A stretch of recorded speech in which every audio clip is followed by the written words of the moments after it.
There's a difference between having a good eye for design and being a good designer. And actually, it's easier to have a good eye for design and recognize what good and bad is than it is to be good at actually designing things. In this video, I'll tell you why that is. And I'll also tell you 3 ways that you can improve your eye for design. Let's go. Hey, I'm Parvin. I'm a design educator who helps people get better at user interface design. Having a good eye for design is a key part of being a good designer.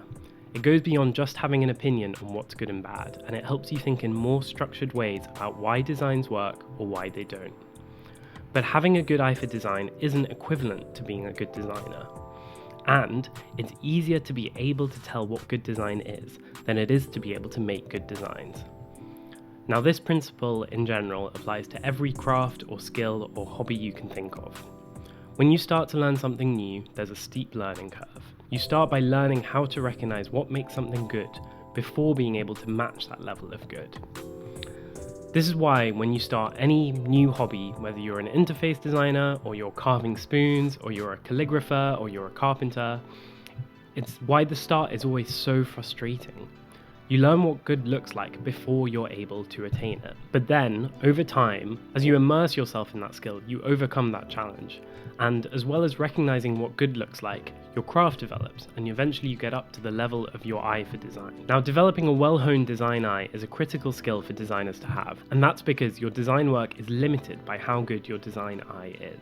Your design eye can be better, and almost always is better than your work is, but your work can never be better than your eye for it. But the good news is you can get better at this. You can train yourself to recognize what good designs are and what bad designs are.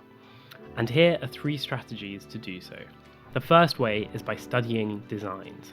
Look at thousands of examples. Immerse yourself in your chosen subsection of design. This means straying further than the front page of Dribbble and Behance. Really seek out the experts in your niche and find out where they get inspiration from and what influences them.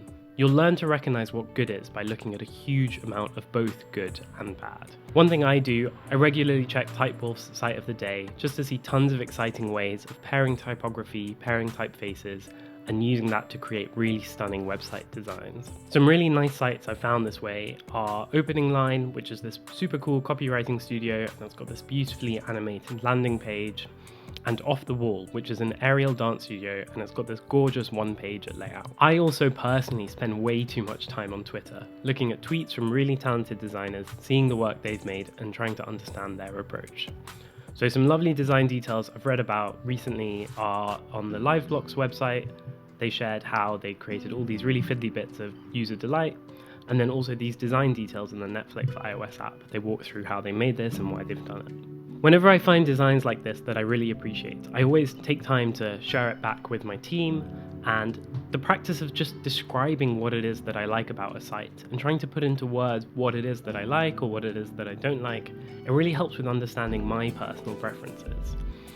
Studying, sharing, and discussing designs like this also leads to learning about your own personal taste. And this is important because honing your design eye also involves honing your own personal taste. The best design you do will correlate with what you enjoy and what you appreciate aesthetically.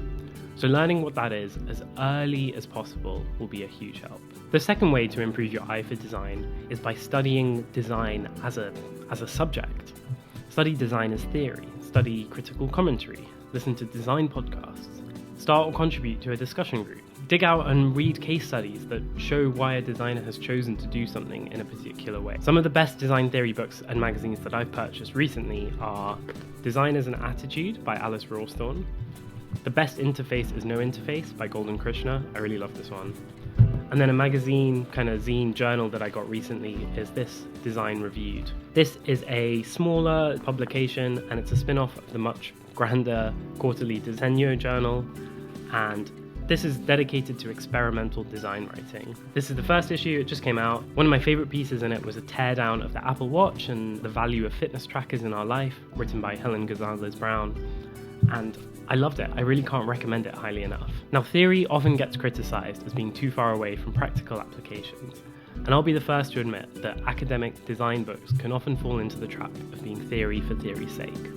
But there's such a long history to design, far beyond just user interface design, and the best books tend to stick around for a long time because they're good.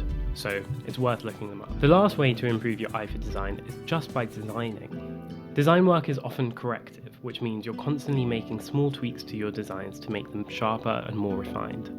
And as you do this for enough designs, you'll start to recognize patterns and form ideas in your mind about what works and what doesn't. When you take something you've designed, especially if you've left a bit of time since you designed it, and you look at that thing objectively with a critical eye, you can really start to evaluate. Is it a good design? Is there something wrong with it? Does it serve the user effectively? Can it be improved? And most of the time, there's loads more that you can do to improve what you have. And if you're not critical of your own work, then you'll never learn how to be a great designer. So those are 3 strategies for how to improve your eye for design. Now I know these were all quite abstract and they're not all things that you can just jump into straight away. So I wanted to share a 4th kind of a bonus way of improving your eye for user interface design specifically, and that's by playing this game called Can't Unsee. It's a super addictive website which challenges you to pick the correct design, where correct means the most visually consistent. It's really fun, it's a great way to practice spotting inconsistencies and errors, and it won't take you very long to complete the whole thing, but it's really worth playing through when you've got some spare time, because it's super fun. By immersing yourself in design and understanding design theory, and getting practice in creating designs, your eye for design will rapidly improve. And when it does, the bar that your designs can reach will be that much better too. I hope this video has given you something to think about. I'd love to hear what suggestions you have to further develop the design eye. Let me know in the comments. And if you found this video useful, please make sure you hit the like button. I've started making YouTube videos this year, and anything you can do to help me grow the channel, share it to other people would be really helpful. I'll see you on the next one. Make sure you hit subscribe so you don't miss it. Thanks.